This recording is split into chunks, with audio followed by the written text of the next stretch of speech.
Boa noite.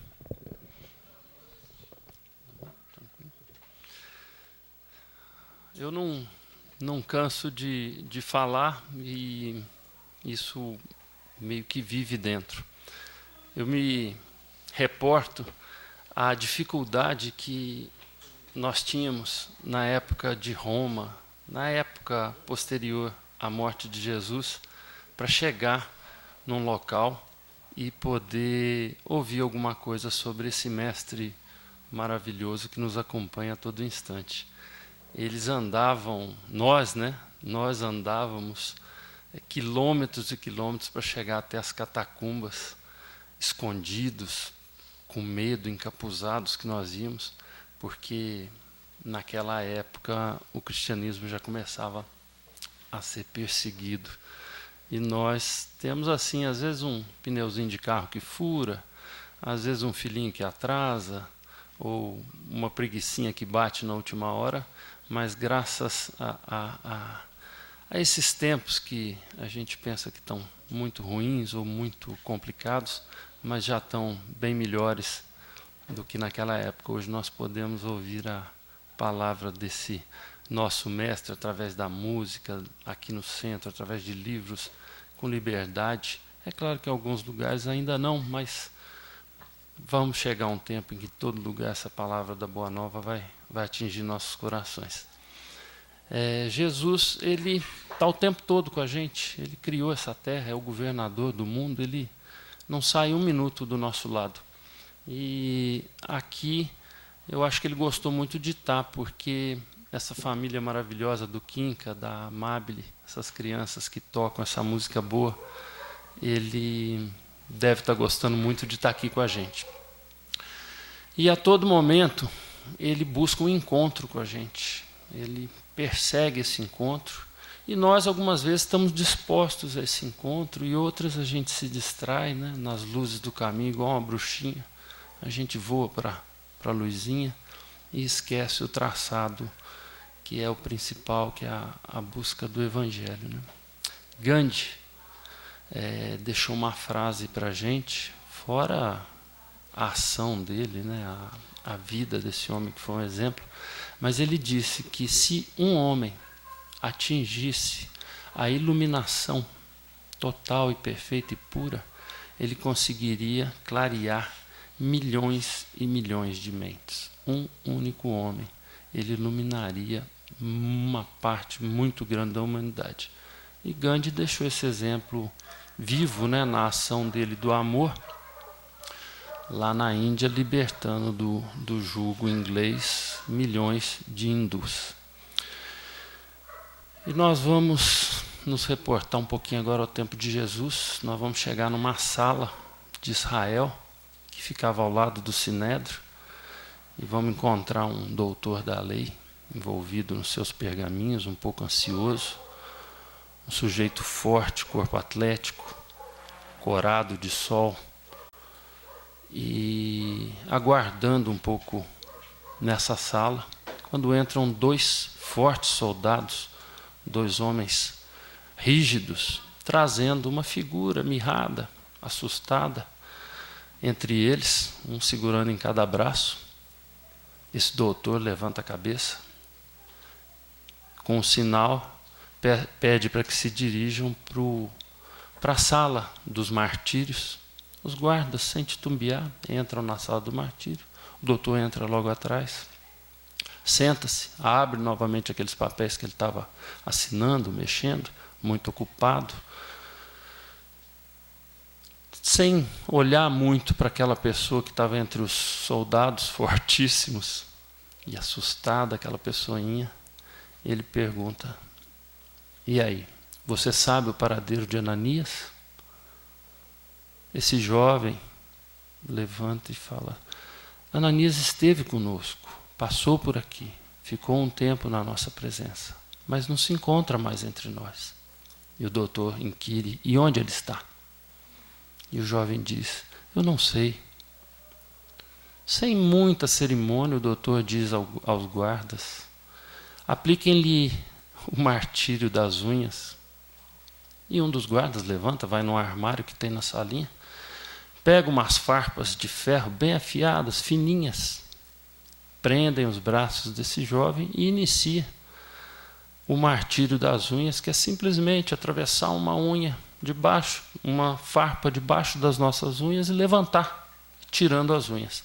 Esse jovem grita, grita, grita e fala: não, eu conto, eu conto. Onde está Ananias? Então me diga agora, já que a sua memória clareou. Ananias se encontra em Damasco. Foi a única notícia que nós tivemos, mas não sei se isso procede.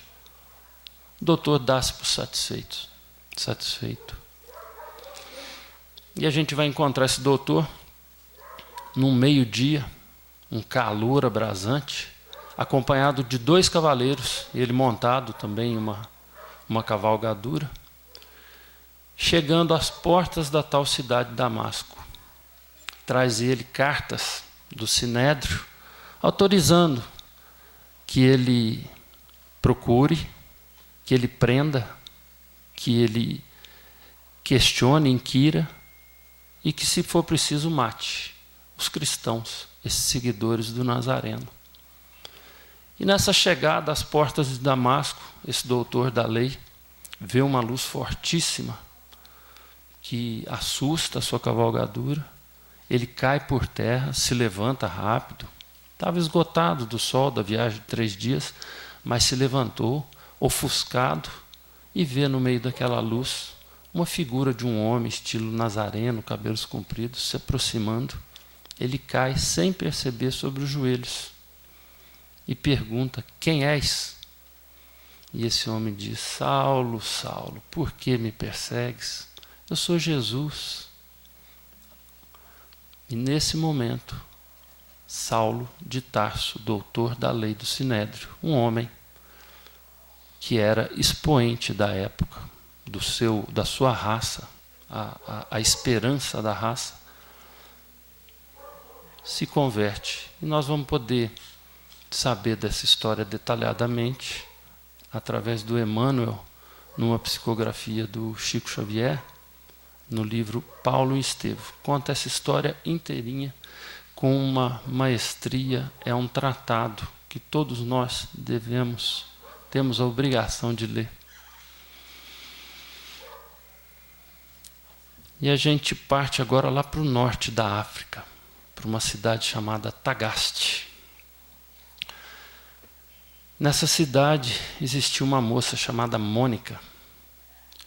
E Mônica vivia nessa época em que o cristianismo estava efervescente, estava muito movimentado, as pessoas tinham já o acesso ao cristianismo, a igreja da época atuava. E ela, num dos contatos, através de uma palestra, de uma igreja, de uma leitura que havia feito, encontrou Jesus. Esse encontro que nós todos buscamos e temos todo dia a oportunidade de ter. E ela, nesse dia, encontrou. E se tornou uma cristã devota, uma cristã praticante, uma cristã realmente atuante. E casou-se com um patrício romano de nome Patrícios, um homem rude, um homem de caráter duvidoso, um homem de atitudes não muito nobres. E essa moça aceitou, dentro do casamento, esse romano, que a tratava como nada ou quase nada. E, para agravar um pouquinho, ele ainda batia forte demais, a gente usa esse termo hoje, né, na sua fé. Ele atacava com força, ele era devoto de deuses, daquela crença romana, né, dos deuses familiares, e queria que ela fosse assim também. Mas ela era realmente uma cristã, de alma, de coração, e sorria, e passava, mas ainda não estava bom, né? A gente pensa. Veio a sogra para morar com ela também.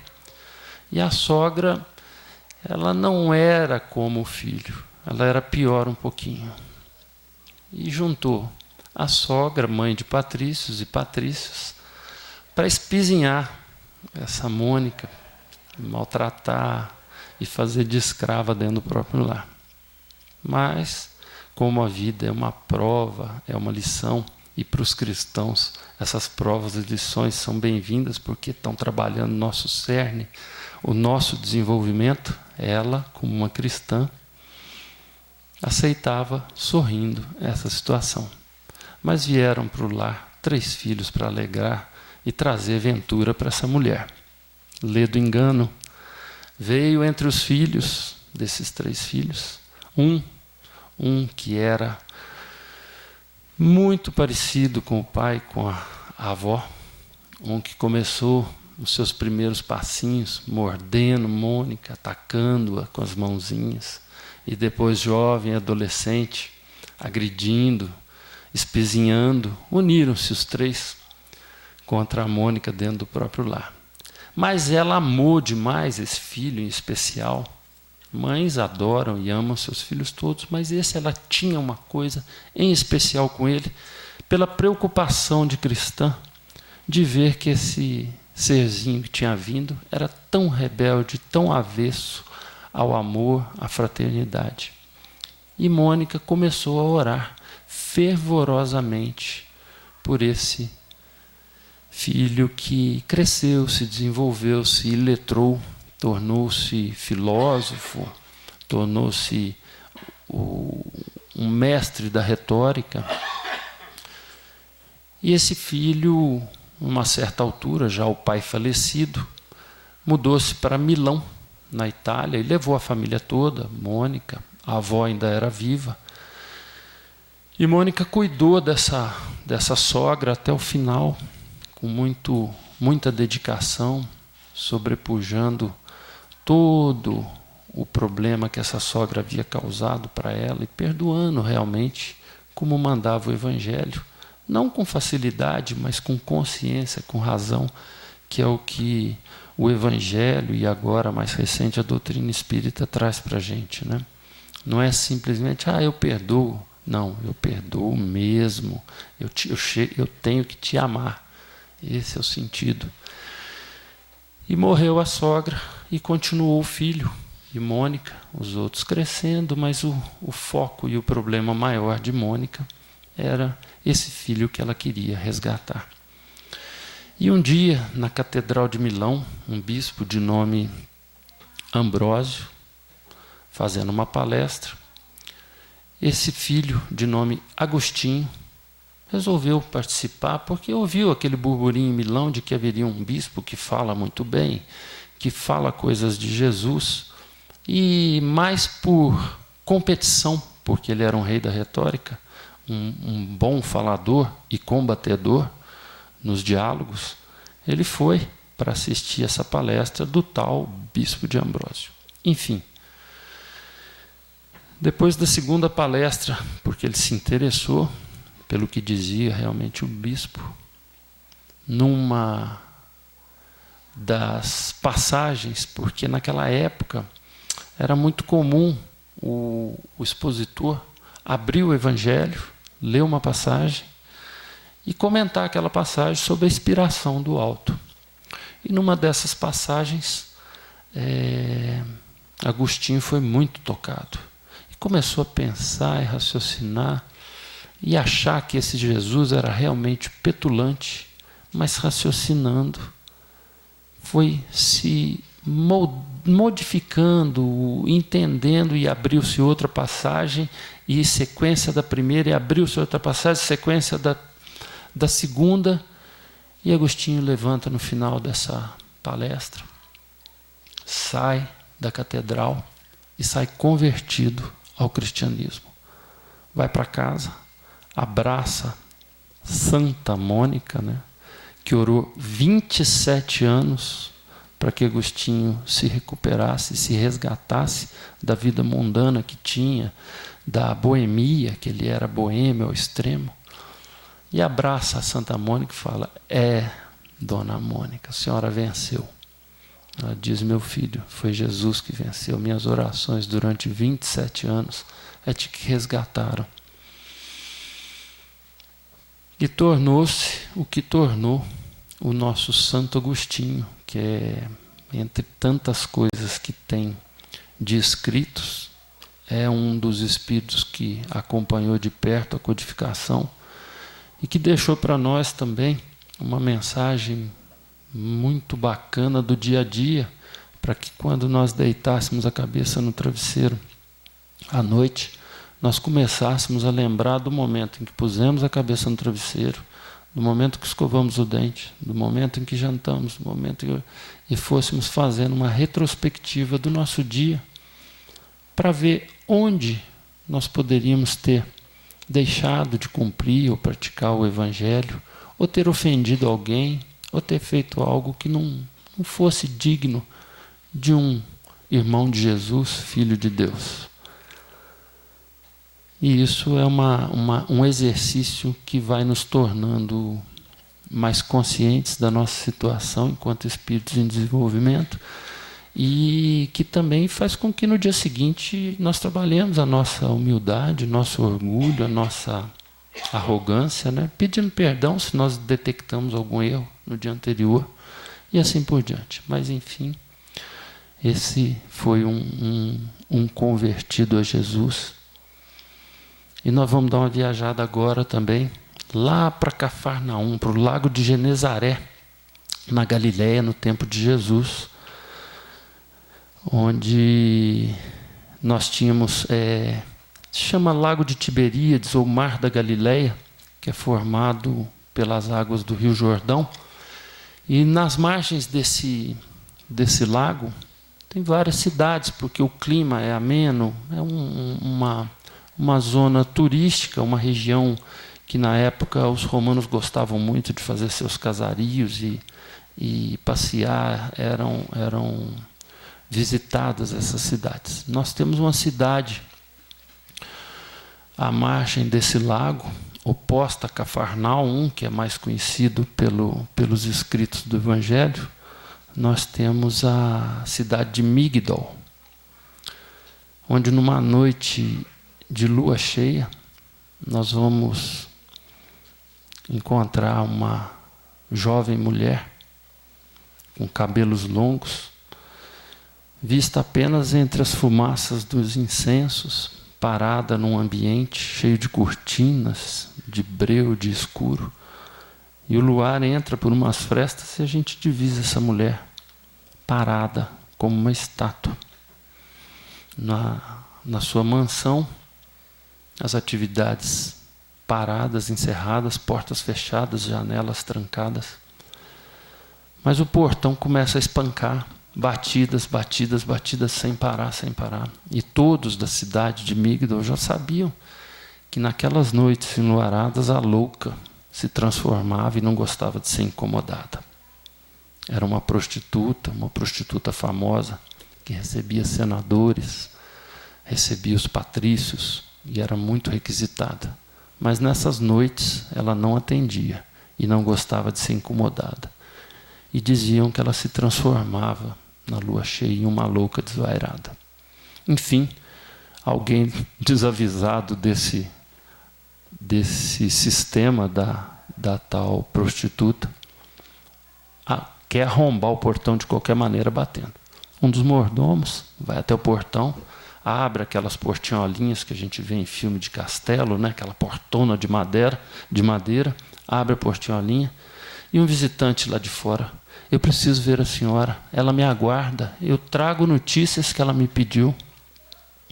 E o mordomo fala: que é isso, rapaz? Ela deixou hoje de atender príncipe, agora vai atender um mendigo. Mas ela batia ele, e ansioso: ela me aguarda, ela pediu que eu viesse lhe trazer essa informação. E o mordomo olha para ele e fala: mas você é um mendigo, o que a minha senhora pode querer contigo? Ela me solicitou que quando eu encontrasse o que eu encontrei, que viesse correndo avisá-la. E se você não avisar, ela vai te punir, porque ela pediu que eu fizesse isso. E o mordomo, com tanta convicção desse visitante, fala: seguinte, eu vou abrir essa porta, você aguarda aqui, mas para de bater e para de gritar, porque você está incomodando, agora mesmo eu te solto os cachorros em cima, os mastins. Assustou o visitante. E entrou, falou: vou entrar para para comunicar à senhora, para ver mesmo se o que você está falando pode ser que tenha proceda. E entrou, só que ele não percebeu que o visitante acompanhou ele na cola. E a hora que ele chegou na tal sala, onde a gente vê essa mulher sentada, quase que em transe, sem se mexer, o visitante passa por cima do mordomo e se atira aos pés da senhora e diz: minha senhora, sou eu, está lembrada? Eu, que a senhora pediu que dissesse, que lhe trouxesse notícias do Messias. E a mulher nem se move, ela está num transe, olhando no vazio, e o mordomo vai tentar tirar o visitante que está importunando. E a senhora dá uma olhada para baixo. Nesse momento o mordomo aguarda um minuto. Ela fala: que notícia você tem que me trazer? O mestre, senhora, o Messias. Eu estive com ele, está lembrada? Que a senhora me pediu que quando eu o encontrasse, viesse até aqui e lhe avisasse. Ela nem fala nada. Ele fala: olha, eu não tenho mais as chagas. Eu estou curado. Aquele dia que eu a encontrei na via pública, na soliteira, e lhe mostrei as chagas da lepra, e lhe pedi que me ajudasse, porque eu queria encontrar o Messias, a senhora me atirou uma moeda, e em seguida me atirou outra, e falou que se eu o encontrasse, que eu a procurasse, que a senhora me daria muito mais que isso. Mas eu não vim, senhora, em troca do seu dinheiro. Eu vim porque o Messias a espera. Eu sei que ele a espera. E a senhora quer encontrá-lo. Eu a levo até lá. Ele está aqui. É só atravessar o lago e nós estaremos em Cafarnaum. E a senhora poderá falar com ele, com o Messias. Ele a aguarda. Vamos, vamos. E começa meio que a levantar e puxar a mulher. E ela dá uma acordada e fala: não, eu não vou. Eu não vou. Eu não tenho, não há mais tempo para mim. Eu não tenho mais condição. Eu não preciso mais encontrar esse Messias. E o visitante, o mendigo, fala: é tempo. Para Jesus sempre é tempo. Não existe, não tem jeito. Sempre há jeito. Vamos, vamos, senhora. E ela, no impulso, quase que inspirada também por aquela energia que esse rapaz coloca naquela situação, ela bate um sino, vem uma ama, cobre ela um capuz, ela solicita que o barco seja preparado. E meia hora depois a gente vê essa mulher desembarcando na praia de Cafarnaum, junto com esse sujeito que bateu a sua porta, curado da lepra hoje, puxando ela pela mão, levando ela até uma casa próxima que estava à praia, e mostra: senhora, ali, entre por aquela porta, ele está ali, vá, fale com ele. E ela, meio tímida, meio indecisa, mas com impulso também, porque o sonho dela era encontrar com esse mestre, desde criança que ela ouvia falar dele, e toda vez que falavam dele, ela se encantava. Agora já não tanto, pela sua situação de vida, considerada por ela já perdida. Mas enfim, ela vai, ele leva, empurra a porta, e ela entra. E ela entra e vê sentado no meio da sala um homem também, aquela característica dos nazarenos, cabelo comprido, que diz: Maria, Maria, que bom que você veio, eu te espero há tanto tempo. Senhor, mas como sabes o meu nome? Eu te conheço desde sempre, Maria. Ela se alegra, me conhece, e ao mesmo tempo se entristece. Mas se o Senhor me conhece, sabe também quem eu sou, sabe da minha vida, sabe o que eu faço? Sim. Mas, Senhor, se sabes tudo isso, Maria, o teu passado não me interessa. O que interessa é o que você vai fazer a partir de hoje. Mas o que eu faço, Senhor? Ama, Maria. Ama. Ama e ama. E nós vamos ter, para a história, a Maria de Magdala. A cidade chamava Migdol, mas ela se torna conhecida para nós pelo Evangelho como Maria de Magdala. Vou tomar uma aguinha, tá?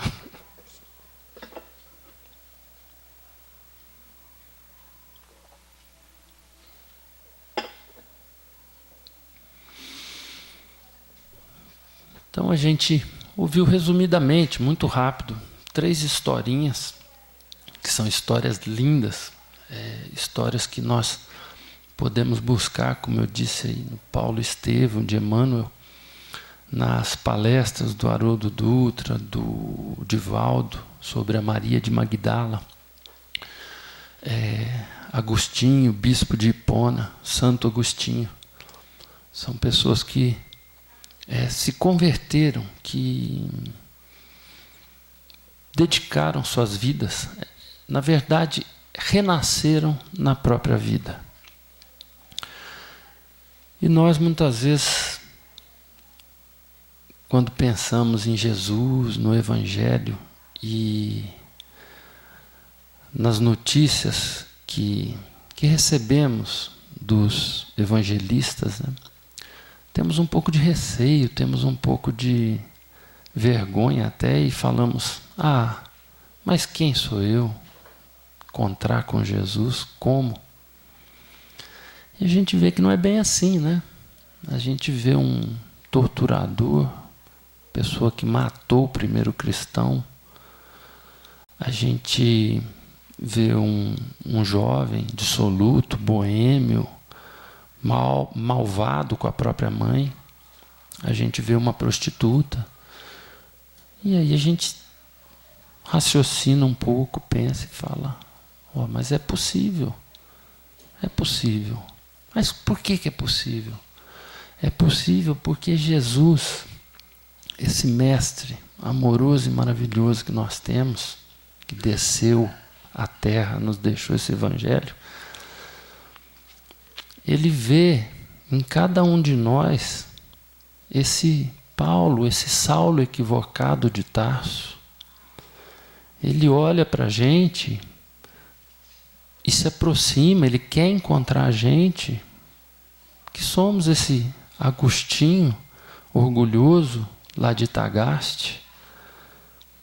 Ele se encontra com a gente onde a gente quiser, mesmo nós estando Marias perdidas lá de Magdala.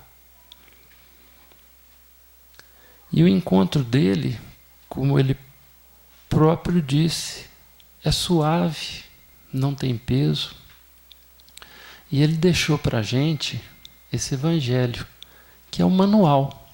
Então nós não estamos desprovidos de condição para ter esse encontro com Jesus, para ter a nossa estrada de Damasco, para estar lá na casinha do Pedro pescador, lá em Cafarnaum, para entrar na casa espírita. Não precisa ser uma catedral de Milão, né? Nem um bispo de Ambrósio, mas na casa espírita. Quantas notícias boas chegam para a gente aqui, através dos estudos que nós todos fazemos e apresentamos e dividimos entre nós, né?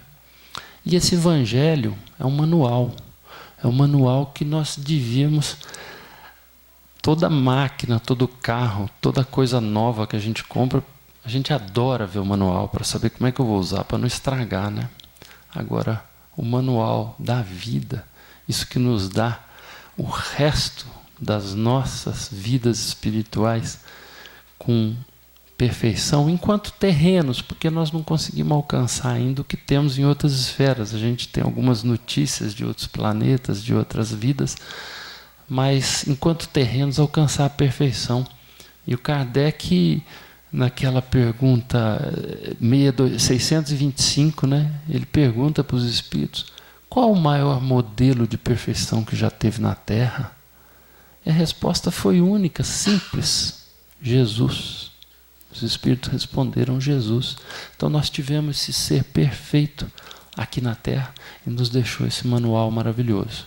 E nesse manual tem uma parte que englobam 5, 6 e 7, 3 ou 4 capítulos, chamado Sermão da Montanha.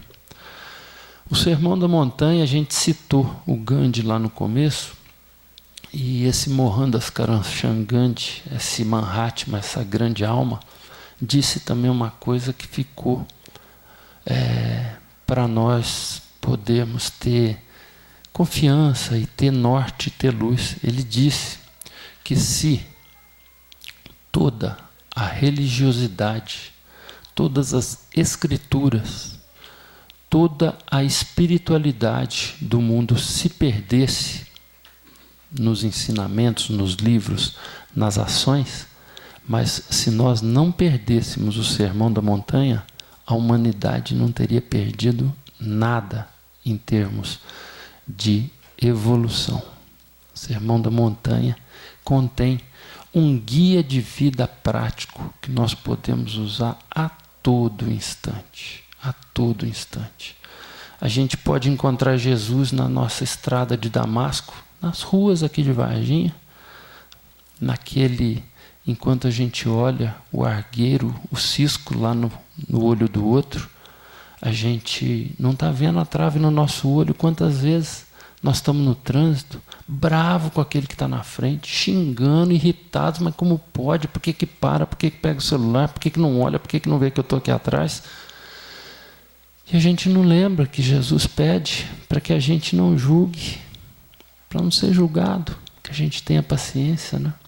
Nós podemos encontrar a prática desse Sermão da Montanha dentro do nosso próprio lar, né? Tendo o perdão, fazendo a esmola, sem que a nossa mão direita saiba o que a esquerda fez ou vice-versa. Ele não fala isso lá no Sermão da Montanha? Quando deres esmola, faça com que a sua mão esquerda não veja a direita.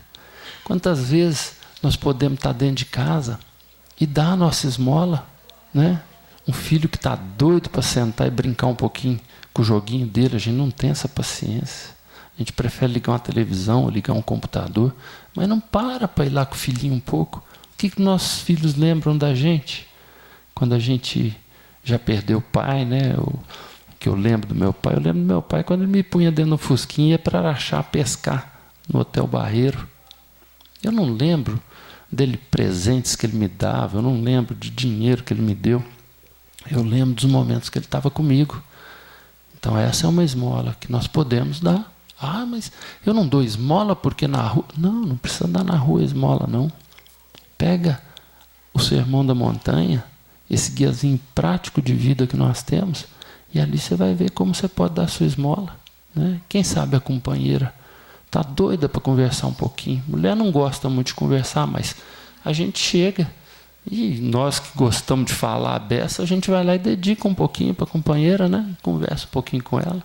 E ela também, quem sabe, né? Não vai ter um pouquinho de paciência com a gente, vai dar uma esmolinha para a gente também, deixar chegar, deitar no sofá, pôr o pezão para cima, e ela não vai chamar para a gente ter que ajudar em nada, né?